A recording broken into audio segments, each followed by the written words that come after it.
Shalom Sobat Gapura, apa kabarnya?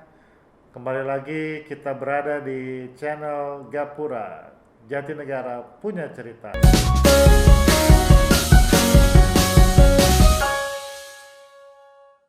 Gapura kali ini kita akan mengangkat tema bertahan dalam pelayanan. Nanti kita akan ngobrol bersama pendeta kita yang ada di cabang Kairos Batam dan juga akan ditemani oleh Bro Askin dari Panitia PI Gereja Baptis Indonesia Jatinegara. Nah, tema kita didukung oleh ayat tema kita yang diambil dari 2 Korintus 4 ayat 17. Firman Tuhan melalui Rasul Paulus menyuruh kita untuk tetap bertahan dalam pelayanan. Karena begitu banyak hal yang indah yang kita dapatkan saat kita terus bertahan dan melayani di mana kita ditempatkan oleh Allah kita. Nah, itu dia tema kita di episode kali ini. Baiklah, tanpa berlama-lama lagi, mari kita sambut Pak Minto Widodo dan Bro Aske. Halo, kabar luar biasa. Luar biasa Pak Minto, Ya, sehat di sana. sehat, puji Tuhan. Semua dalam lindungan Tuhan. Amin, puji Tuhan. Halo Bro Askin, apa kabar Bro Askin? Baik, mantap. Baik, oke. Pak Askin akan membantu juga dalam mewawancara Pak Widodo nih. Kita kulik nih, gimana sih cerita Pak Widodo pelayanan di sana. Nah, sebelumnya Pak Minto, bagi sedikit cerita Pak Minto gimana bisa pelayanan di sana Pak? Ya, sejarah gini, penang prinsip panggilan ya. Dulu saya ada waktu di Kediri ingat itu Pak Pendeta Dwi Tartiyasa. Ya. Itu dia mengatakan pada waktu saya masih pemuda ya mau ke STB. Kalau kamu mau jadi pendeta harus mau gila dulu atau edan kan gitu kan. Edan karena harus bisa berpikir lebih dari yang lainnya gitu. Panggilan itu dimantapkan gitu sehingga ada tantangan apapun kita bisa bertahan dan bisa menemukan solusi bahkan menemukan hikmah di balik tantangan yang ada. Nah, saya pertama melayani di perintisan juga di Ngawi sama Pendeta Eko Kurniadi dan akhirnya pindah ke Sidoarjo, Gereja Baptis BPW, Lebo, cabang Gereja Baptis Gubeng, dari BPW cabang langsung mandiri, jadi 3 tahap saya di situ. Dan akhirnya saya dipindah Tuhan untuk konsultan di Gereja Baptis Mojokerto. Nah, pada waktu itu memang perlu ada penanganan khusus karena ada suatu hal. Dan situ saya nggak lama, saya akhirnya pindah ke Batam. Ya, ke Batam, itu pun tidak semerta-merta pindah karena saya minta tanda dari Tuhan. Khususnya istri. Istri dia tidak mau pindah, karena saya mau pindah, nggak mau pindah. Tapi dia berdoa minta tanda. Akhirnya Tuhan memberi tanda. Ada waktu itu di sore hari, istri saya menemukan gantungan kunci, itu berbentuk atau gambarnya itu Pulau Batam. Memang pada waktu masih di Sidoarjo itu kami punya plan holistik namanya bank sampah, itu bisa memberkati masyarakat. Dan itu efeknya cukup luar biasa. Gereja Lebo tahun 2010 salah. Itu pernah diresolusi, tapi dengan adanya bank sampah, masyarakat yang membentenginya. Ya, puji Tuhan sampai saat ini masih eksis gereja itu. Dan pada waktu bank sampah itulah istilah ikut milah-milah dan menemukan gantungan kunci di tempat sampah. Jadi memang dari situlah kami yakini bahwa kami harus mau terjun ke tempat-tempat yang tidak layak pada umumnya atau sampah gitu untuk membawa mereka kepada Tuhan. Ya kami ke Batam pada waktu itu memang ada panti asuhan kami kelola. Di tahun 2016 kami memang seperti orang gila memang. Kami harus berani melompat tanpa ada jaminan finansial dari manapun. Akhirnya kami membuka usaha yang memang kalau pendeta membuka usaha kan banyak cibiran atau minir ya. Wah ini pendeta ini kok mulai panggilan. Itu kan orang lain. Tapi saya punya prinsip bahwa panggilan itu pribadi, Tuhan tahu lah saya seperti apa. Sehingga pada waktu itu saya membuka usaha dan untuk menghidupi keluarga saya, akhirnya membuka bimbel, buka kantor pos dan sebagainya, akhirnya menemukan jalur yang Tuhan tetapkan, yaitu di pendidikan dan ekonomi.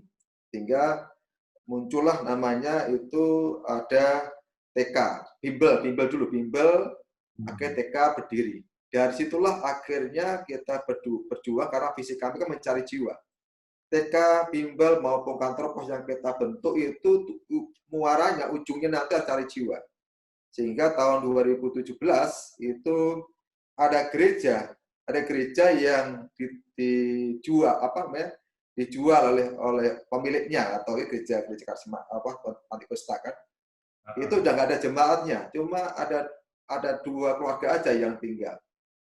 Akhirnya kami berdoa dan kami berani memang seperti orang gila. Ya, karena kami visinya jiwa ya cari uang, gimana caranya ya semua kita kuras, kita ambil itu. Puji Tuhan, akhirnya Tuhan tolong hingga IBC Singapura menolong untuk menutupi semuanya. Ini yang jadilah gereja Kairos. Nah, dalam perkembangannya, singkat cerita, Kairos berdiri, ada beberapa jemaat yang lama itu pun masih proses untuk doktrinal, masih proses sampai sekarang masih proses. Dan Tuhan kirimkan lewat mualim murid TK. Nah, dari TK lah akhirnya muncul sekolah minggu. Sekolah minggu kita pada sebelum COVID kemarin bisa sampai 50 lebih. Itu diisi oleh anak-anak TK. Nah, TK kami memang TK bukan TK Kristen karena kami punya tujuan lain, yaitu tujuan untuk menjangkau semua orang gitu. Dan dari TK itulah muncul orang-orang baru, jadi orang nggak pernah bergereja, orang-orang yang nggak tahu kekristenan. Nah, bagian anaknya itu, bagian istri saya sama kakak saya itu teacher Werdi, sama tim guru sekolah minggu. Anak-anak bagian mereka, orang tua bagian saya, gitu. Setelah sinerginya antara kami dengan istri sama tim seperti itu. Anak-anak itu urusan ibu-ibu, emak-emak gitu ya, ibu-ibu. Orang tua bagian saya, gitu kan. Jadi akhirnya bertambahnya jiwa sehingga sampai saat ini kalau sebelum COVID kemarin bisa sampai 50. Sampai 50 ya. Oke Pak, sebelum lanjut ke situ lagi pertanyaan berikutnya, boleh cerita Pak, sebenarnya kan waktu kecil pasti ada cita-cita tersendiri gitu Pak ya sebelum memutuskan jadi pendeta. Kalau boleh tahu waktu kecil Pak Minto cita-citanya apa Pak? Kebetulan saya pindah dari alur ya. Saya bukan orang Kristen dulunya. Dari bapak saya dulu. Bapak saya kan percaya Yesus diinjili oleh pendeta yang jualan es lilin. Bapak saya itu jualan gitu kan, jualan. Ada pendeta jualan es lilin, titip di situ. Nah, karena bapak saya akrab dengan pendeta itu, pertama nggak tahu kalau itu pendeta. Dia jual es lilin. Gitu. Akhirnya lama-lamaan diinjili, bapak saya percaya, lama-lamaan saya diajak juga. Pertama ya nggak mau. Saya itu umur berapa tuh Pak? Itu saya kira kelas 6 SD kalau salah. Kelas 6 SD. Iya, karena saya dari kecil sampai kelas 5-6 SD itu hidup saya di langgar. Kalau di Jawa itu namanya seperti musola lah. Saya bagian yang ngambil air wudhu itu saya dulunya. Nah, sehingga pada waktu saya diajak ke gereja itu saya nggak mau, itu protes kan, diajak teman-teman dan sebagainya. Jadi nggak ada namanya pendeta. Saat itu kepikirannya cita-citanya apa tuh Pak, cita-cita waktu kecil Pak? Saya jadi tentara dan guru aja. Wow, pasti tuh ya tentara. Kalau nggak tentara, guru, dokter gitu ya, pembisnis. Oke, terus lanjut Pak dari kelas 6 SD itu? Kelas 6 SD itu akhirnya saya dipaksa, bapak saya memang dipaksa, itu akhirnya saya mau, dan akhirnya di gereja Wonosari Kediri, itu pas hari Paskah itu, saya melihat salib dan saya nangis itu. Apa artinya semua itu? Akhirnya saya coba lagi mencari dan akhirnya menemukan Alkitab. Saya baca-baca ya kitab Yohanes itulah yang memberikan inspirasi penuh filosofi ya, begitu aja. Dari situ langsung memantapkan diri Pak ya. Iya, pertama ke gereja, SMP ke gereja, tapi saya kecewa dengan gereja Pak. Ya, kenapa ke gereja? Beda dengan saya Muslim dulu kan. Kalau Muslim kan tidak ada keributan, itu artinya satu arah gitu kan. Nah, apa di gereja Baptis pada waktu itu saya di situ, bapak saya kebetulan pada itu juga menjadi panitia sosial, dan saya mendengar perdebatan yang sengit untuk menaikkan gaji pendeta sampai jam 1 malam pada waktu itu. Saya masih ingat itu pendeta almarhum, dan saya menolak itu. Masa mengasihi hamba Tuhan sampai malam berdebatannya, dan itu pun nilainya kecil gitu kan, bukan besar.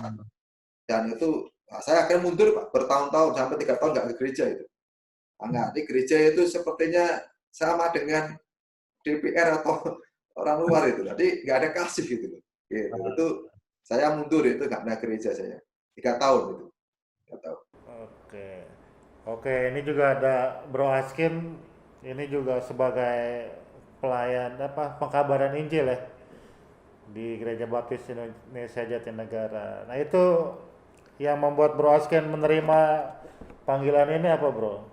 Pasti kan PI kan berat juga nih, ujung tombak juga nih.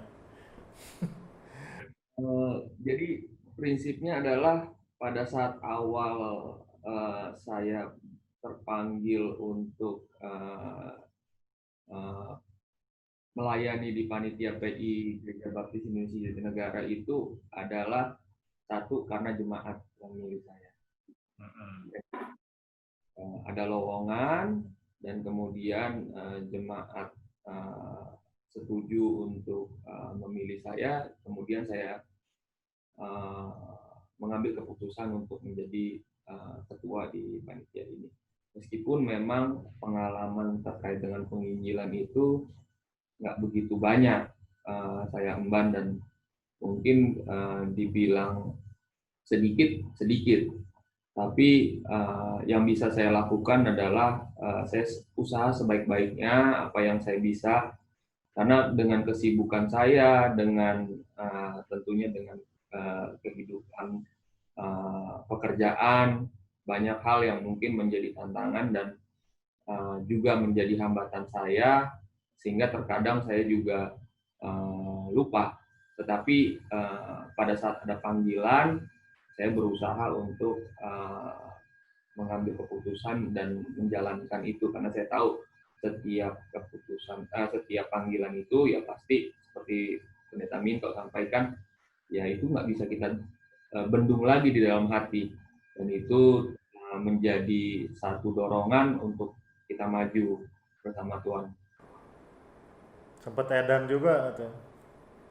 Kayak Pak Minto kan sempat edan tadi.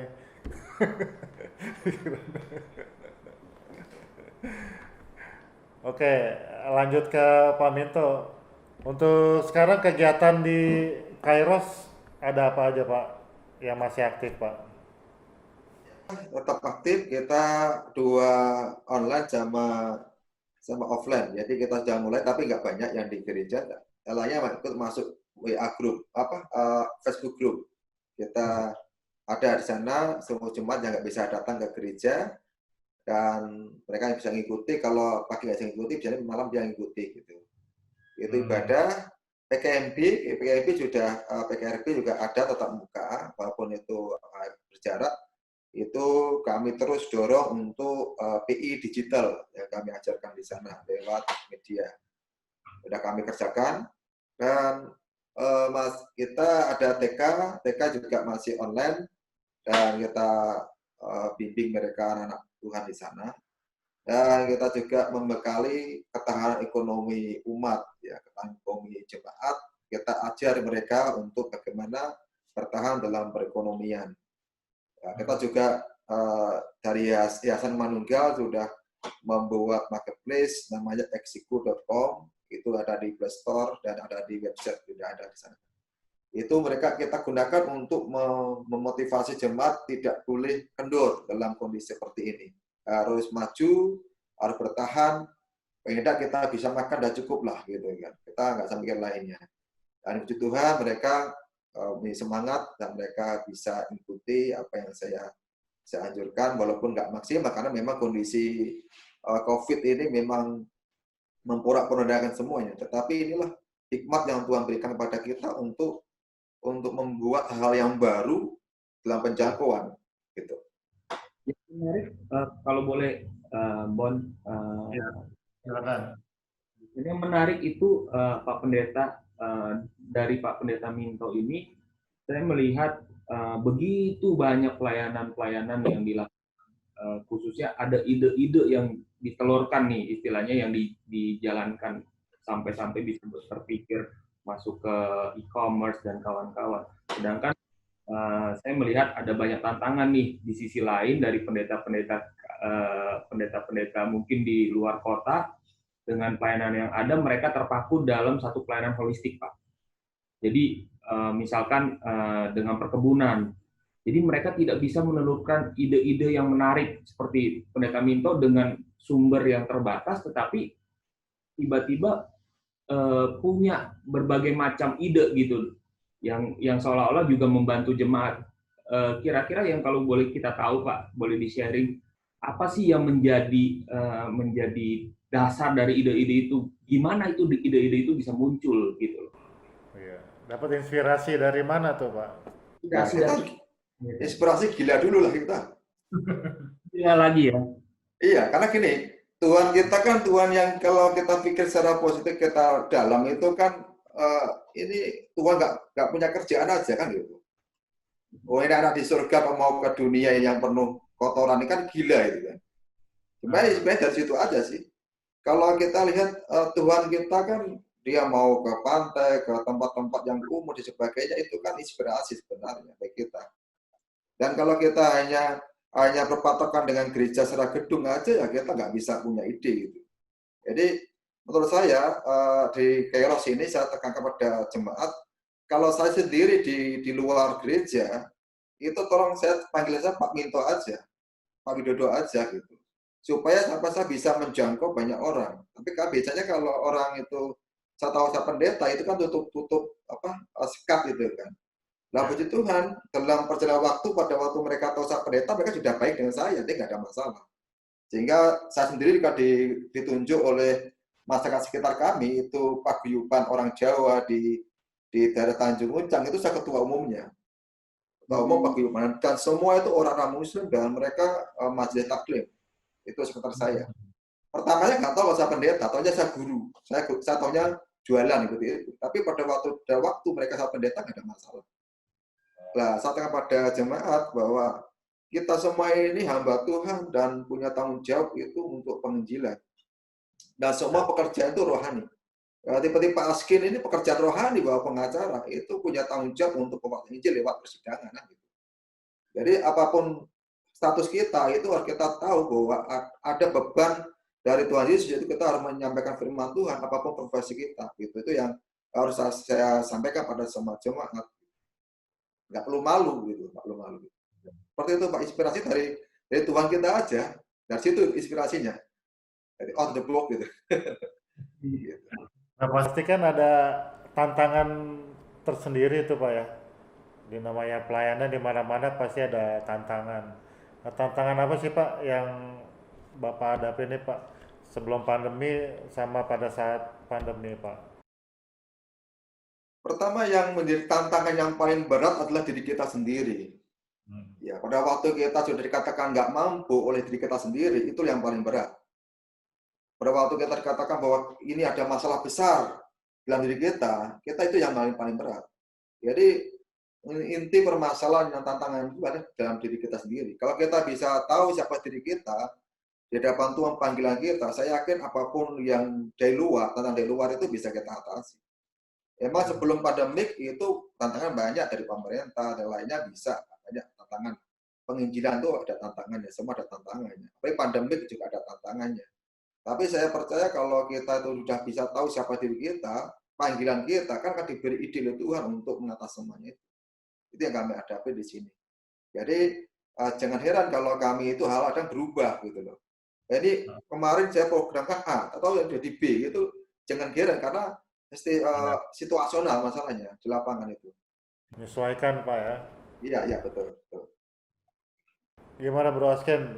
Ada lagi yang Kira-kira karena kan pandemi ini kan berdampak juga ya ke artinya ya ke jemaat juga, tantangan juga, mereka dibatasi untuk pertemuan fisik, dan juga masyarakat juga banyak yang istilahnya juga di PHK dan kawan-kawan Pak. Nah, ini yang menarik adalah apa peran gereja Pak di khususnya DPW Kairos di dalam pandemi ini gitu, terhadap jemaat maupun terhadap masyarakat Pak di sekitar. Oke. Peran gereja di Kairos, ya emang itu kan dampak yang besar, ekonomi dan sebagainya. Yang penting adalah kita berikan motivasi pada jemaat bahwa ini tidak akan lama, ini kesalahan kita juga, corona ini kita nggak waspada. Tetapi mari kita akan punya semangat untuk hidup gitu, pertama hidup dan bertahan dalam perekonomian. Kalau tidak bisa pekerjaan, ayo kita bersama-sama. Kebetulan kita walaupun dibatasi kan kita masih bisa bertemu kan, kunjungan masih bisa walaupun jaga jarak gitu. Kita bisa memberikan motivasi. Kita datangi dan kita kunjungi, dan kita akan berikan motivasi bahwa kita bertahan. Nah kalau mereka tidak bisa makan, kami memberikan garansi pada jemaat. Sampai nggak bisa makan, datang ke tempat kami, kita makan bersama-sama. Itu yang kami lakukan. Karena kalau jemaat nanti sudah nggak bisa makan, berarti kan tanggung jawab kita saya sebagai hamba Tuhan, gereja, bagaimana untuk memberikan mereka makan walaupun sebentar. Tetapi puji Tuhan dengan motivasi, dengan memberikan dorongan yang berpikir positif ke depan, akhirnya jemaat, puji Tuhan selama ini mereka bisa makan walaupun makan sederhana gitu. Dan yang kena PHK ya kita ajari untuk usaha kecil-kecilan, ya itu yang kami terus pantau. Gitu. Kita online kan dan sebagainya, kita ajari semuanya. Nah, kalau dilihat dari situasi sekarang kan, pandemi ini kan belum tahu nih berakhirnya sampai kapan ya Pak. Untuk rencana ke depan gimana Pak Minto untuk menghadapi pandemi-pandemi ini? Ya, rencana ke depan kami punya rancangan nanti kan membuat Kairos Channel. Ya. Kairos Channel memang nanti kita ada, kebetulan kami punya aplikasi yang belum kita gunakan. Nanti kita gunakan untuk aplikasi itu, Kairos Channel untuk penginjilan dan sebagainya. Dan untuk ibadah, rencana ke depan ya sama, kita ada pembatasan new normal dan juga online, itu yang kami kerjakan. Dan untuk perekonomian kita masih pantau, kita ajarin tentang e-commerce dan sebagainya, mereka punya usaha apa kita bantu. Seperti hari Minggu ada jemaat yang dia lagi drop ekonominya dan dia bingung, saya ajak ke tempat untuk melihat nanti di sini bisa usaha. Nanti kita damping bersama-sama. Dan kita di gereja juga kita buat namanya WiFi ID, sudah kita adakan WiFi ID, tujuannya supaya mereka bisa internetan lebih lancar dan sebagainya. Itu yang kami kerjakan sih. Jadi kami mencoba hal yang kecil-kecil yang baru, yang dimana itu menyentuh aja dengan mereka. Itu yang kami kerjakan. Ada yang menarik tuh Pak, khususnya terkait dengan tim-tim yang dibentuk sama Pak Pendeta, yang khususnya tim media, ada tim kaitannya dengan masuk Channel tadi ya. channel Bapak, di jemaat itu apa ada yang ahli IT atau gimana Pak? Ya. Gimana? Gini, kalau membuat sesuatu kan tidak perlu ahli dulu kan Pak. Kalau saya orang yang membuatkan, nggak apa-apa. Yang penting ide dari kita gitu Pak. Jadi seperti e-commerce ini yang membuat bukan anggota jemaat, tetapi walaupun itu butuh dana cukup besar bagi saya. Itu yang buat adalah hamba Tuhan pendeta yang ada di Surabaya, itu pendeta GBIB, teman saya. Jadi jaringan itu yang penting Pak. Kita buat, terus kita ada dana, kita gunakan untuk membiayai tenaga di sana. Seperti e-commerce Exeku itu juga hampir ratusan juta ya, hampir 100 juta lebih itu yang kami keluarkan. Nah itu dari mana ya? Dapat support dari Jatinegara Tanda Kasih itu ya ke situ semua sebenarnya. Saya membangun itu semua dan lain-lainnya. Jadi saat ini kalau orang berpikir Minto pebisnis mana buktinya kalau saya kaya raya kan gitu. Tapi semua yang kami dapat akan gunakan untuk pewartaan Injil. Itu yang saya ingin memberikan inspirasi pada jemaat sih, berani berkorban dan sebagainya. Kalau tim IT itu ada dari orang lain gitu kan. Kami hanya sebagai user aja dan pemikir aja seperti itu. Nah, di sekolah minggu sudah ada guru sekolah minggu sudah membuat media ini sudah belajar. Ketika Ibu Tia itu dia masih belajar membuat video, membuat video singkat seperti yang DTK itu kan sudah ada di Facebook saya itu pembuat itu tim sekolah minggu yang buat. Dari yang sederhana HP-HP jadul itu bisa gunakan. Ya penting ada aplikasi di Play Store yang gratis seperti KineMaster kan gratis itu kita gunakan. Jadi nggak harus bayar mahal sebenarnya. Apa yang ada aja sekitar kita yang kita gunakan. Seperti tripod itu kami pertama hanya pakai pakai kayu biasa itu saya tempel itu karena memang belum ada karena di Abdi Tuhan ada tripod yang datang. Jadi intinya kalau saya ini jalan dulu Pak, seperti Tuhan Yesus itu pergi dulu, beritakan dulu, nanti lainnya nyusul itu pasti. Gitu aja. Gitu aja. Action dulu Pak ya. Yang penting niat, jalanin dulu. Nanti bagaimana kan ada perubahan improve di lapangan ya. Kalau dari Pak Asken sendiri, tantangan terberatnya apa nih Pak Asken dalam PI menghadapi situasi pandemi ini? Tantangan yang terberat, khususnya kaitannya dengan PI itu adalah karena memang PI ini dikhususkan untuk kaitannya dengan perawatan, artinya pemeliharaan terhadap cabang-cabang maupun TPW ataupun BPW. Nah, untuk Gereja Baptis Indonesia Jatinegara ini saat ini ada satu cabang, ada 2 TPW, yang satu cabang ada di Lampung Rejomulyo, yang satunya lagi TPW KRS Batam,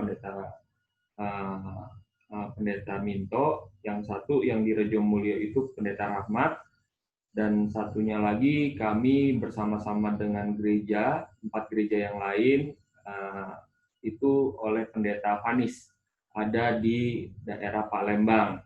Nah, satu lagi untuk cabang kami, sebetulnya belum cabang, masih TPW, Karya Eklesia, ada di Tulang Bawang, yang mana itu sebetulnya kami juga bersama-sama dengan GBI Siloam, Gereja Baptis Indonesia Siloam, dengan Pendeta Domingus Herlambang, dan saat ini juga di dalam TPW Karya Eklesia juga dibantu oleh Lambok, itu juga lulusan daripada sekolah dia, yang kebetulan juga anak didiknya dari gembala kita. Nah, memang tugasnya penginjilan ini dalam konteks struktur organisasi ya kami melakukan pemeliharaan, artinya kunjungan-kunjungan. Nah, dengan adanya pandemi ini ya kami tidak bisa melakukan kunjungan langsung, tetapi ya kami mendapatkan laporan. Kami belum bisa sampai saat ini karena memang pada saat mau nyebrang ataupun pada saat kita pertemuan itu kan kita harus menjaga jarak, apalagi kami ini dari kota kan, dari Jakarta, dan ya dampaknya mungkin akan lebih signifikan kalau kami lakukan kunjungan. Ya itu lebih kepada tantangannya seperti itu, dan kami bersyukur adanya Gapura ini juga bisa membantu untuk selaku monitoring ataupun menjadi bagian daripada penginjilan untuk melakukan melihat daripada cabang-cabang kami gitu loh, evaluasi terhadap cabang-cabang kami yang begitu luar biasa, banyak kesaksian mereka di tengah-tengah tantangan ini. Itu aja sih kalau dari penginjilan sih dari kami panitia PI. Oke Pak Minto, kalau dari Pak Minto, ini kan tadi banyak banget tuh program-programnya ya. Oh, ada pesan khusus Pak Minto untuk sahabat Gapura nih, untuk memperkuat pandemi ini, siasat-siasat yang mesti kita siapkan. Ya. Eh, ini kan dalam peperangan itu kan perlu senjata. Ya pakailah senjata rohani dalam Efesus 5 itu. Jadi kita jangan kendor, beritakan Injil, kasihkan Injil, topeng keselamatan, perisai iman. Itu yang kita kerjakan. Karena kondisi pandemik ini sebenarnya dari dulu sudah ada. Zaman-zaman Nabi Elia sampai tai merpati aja mahal kali kan. Ini belum apa-apanya sebenarnya. Belum apa-apanya dengan zaman dulu. Tapi mari kita bersama-sama supaya tidak terbawa arus oleh permasalahan yang terjadi pandemik ini. Mari kita berpikir positif aja. Bahwa Tuhan punya rencana yang indah dalam kehidupan ini. Tuhan punya rancangan dalam gereja-gereja, dalam pribadi umat Tuhan, sehingga keluarga-keluarga kumpul dengan keluarganya, ada mesbah-mesbah keluarga terbentuk, ada gereja-gereja terbentuk dalam keluarga itu yang bagi saya luar biasa. Selama ini kan banyak orang menyombongkan diri dengan di gereja kan, menjadi WL, menjadi pengkhotbah yang hebat, sekarang ini tumbang semua. Jadi yang terpenting adalah gereja itu keluarganya itu sejahtera, damai sejahtera, berpikir maju, positif, ya gereja secara organisasi akan berkembang gitu aja. Itu harapan saya ya sahabat-sahabat Gapura, jangan lihat ini masalah, ini berkat aja. Saya menyadari bahwa kenapa ini berkat. TK Manunggal yang kami bentuk di sini itu dapat izin ya karena corona ini. Coba kalau nggak ada COVID ini, kami akan dipersulit itu, akan lama. Sedangkan tahun 2018 kita mulai, tahun 2020 dapat izin itu sungguh luar biasa. Karena corona. Coba kalau nggak ada corona mungkin diperpanjang, diulur sama mereka. Tahulah gimana birokrasi negara kita kan. Ya, ini berkat Tuhan ini. Jadi kalau saya seperti itu, nanti ini akan menginjak ke perizinan gereja. Ini pelan-pelan aja. Kita hadapi aja kalau saya. Jadi teman-teman di Gapura, di Gereja Indo tetap semangat aja. Yakini saja, ini berkat Tuhan ini. Coba kita ada hal yang baru. Kita udah dipersiapkan juga ya sebelumnya ya. Tapi kita mengaktifkannya bagaimana. Tuhan juga sudah memberikan jalan keluar. Gimana kita menyikapinya. Yang penting kita ambil positif dan balik lagi kita juga berserah kepada Tuhan. Gimana Bro Asken, untuk sahabat Gapura ada pesan-pesan yang ingin disampaikan? Ya, kalau saat ini itu semacam ujian. Setiap kita mau naik tingkatan, ya saya selalu menganalogikan simpelnya itu kita sekolah itu pasti ada ujian. Nah, ujian itu untuk meningkatkan meningkatkan level kita ke level berikutnya. Artinya tadinya saya melihat gereja itu dalam konteks kita kebaktian, kita pelayanan, tetapi belum ada pemikiran mengenai masuk ke media, YouTube dan kawan-kawan. Sekarang penjangkauannya akan lebih luas. Nah, penjangkauan lebih luas tentu butuh preparation, persiapan yang lebih baik. Dan ya persiapan yang lebih baik itu ya tentunya ya kita harus beradaptasi kan, seperti itu, trial and error. Seperti lagi yang tadi disampaikan pendeta, yang penting jalan dulu. Nanti urusan tripodnya nggak bisa kebeli, pakai kayu dulu, ya itu urusan tangan gitu loh. Tapi itu tidak menjadi hambatan, dan ini menurut saya kesaksian pendeta Minto menjadi kekuatan ya, dan kita bisa belajar dari TPW Kairos bagaimana cara menghadapi tantangan ini, dan kita sebagai gereja induk juga mulai belajar juga nih dari TPW kita gitu loh. Itu aja Pak. Ada lagi yang ingin disampaikan ke Pak Minto, Bro Askin? Saya sampaikan sedikit ini. Kalau Pak Askin dulu pernah ingat saya bicara pada waktu dengan Pak Markus, jika salah itu. Ada waktu ngantar saya ke bandara, Pak Askin ya.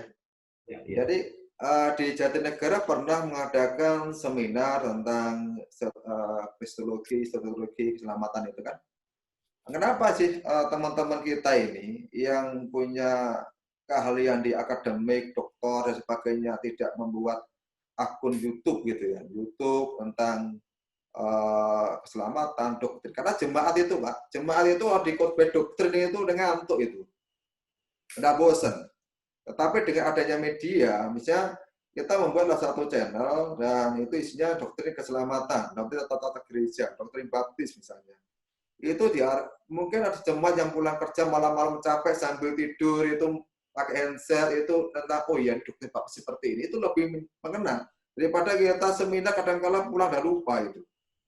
Ini nah inilah kenapa saya punya ide itu kenapa ya seperti ini, kenapa mau baptis nggak seperti ini gitu. Seperti contohnya LB ini kan akhir tumbang juga karena nggak ada apa. Tapi coba kalau kita pakai PDF disebar ke gereja-gereja bayar berapa kan bisa aja. Sehingga mengurangi biaya-biaya lainnya. Sehingga gereja ngeprint sendiri kan lebih simpel sebenarnya. Tetapi inilah ya fakta-fakta yang di lapangan. Tetapi kalau kita bisa memulai orang baru dari Jatinegara itu alangkah baiknya. Kami rindu memang saya teman-teman saya nanti saya akan hubungi supaya mereka membuat suatu karya sehingga dikenang di YouTube atau di channel-channel sehingga walaupun dia sudah diarahkan tetap itu kita bisa pelajari gitu. Kalau tulisan ini kadang-kala udah sekarang indah beda gitu. Terima kasih Pak itu yang pernah saya pada Pak Askin sama Pak Markus itu pada waktu saya di Jakarta itu. Perlu itu. Iya, direkam itu Pak Iwi itu membuat seminar itu sudah direkam dan itu masuk perpustakaan atau library kita harusnya itu bagus itu sehingga kakek harus dapat ilmu juga nggak harus ke Jatinegara kan jadi kalau di-sharekan itu kayak harus dapat jemaat ini Pak Iwi lagi tentang seminar tentang keselamatan itu sehingga jemaat harus diberkati lewat channel-channel seperti itu masukan aja Pak Askin. Baik. Terima kasih banyak pendeta. Ingin disampaikan lagi Pak Askin buat Pak Minto? Tetap semangat pendeta karena saya tahu sekali banyak tantangan berbeda mungkin di kota-kota besar mungkin banyak fasilitasnya, banyak resource-nya, sedangkan di daerah itu mungkin keterbatasan mengenai resource ditambah lagi dengan pandemi ini. Tetapi dengan semangat yang begitu luar biasa saya melihat pendeta Minto. Kenapa saya memilih pendeta Minto di awal daripada untuk sahabat Gapura mendengar sendiri atau melihat langsung kesaksian pendeta Minto karena saya melihat begitu luar biasa yang semangat dari pendeta Minto untuk melayani. Nah, hal ini juga perlu diikuti oleh pendeta-pendeta kita yang lain yang juga ada di luar kota sana yang dengan terbatasnya fasilitas resource yang mereka punya mereka perlu ide-ide gila, perlu ide-ide liar gitu loh, dimana nggak perlu mikirin hal yang panjang dulu, baby steps, jadi satu demi satu anak tangga dilewati, yang lain akan pasti menyusul atau mengikuti. Itu luar biasa sekali sih ya. Oke. Mantap. Ya, Pak Minto juga ada salam dari sahabat Gapura di Jatinegara. Nanti tadi untuk program-program tadi ya, sebenarnya di Jatinegara ada beberapa channel YouTube Pak Minto.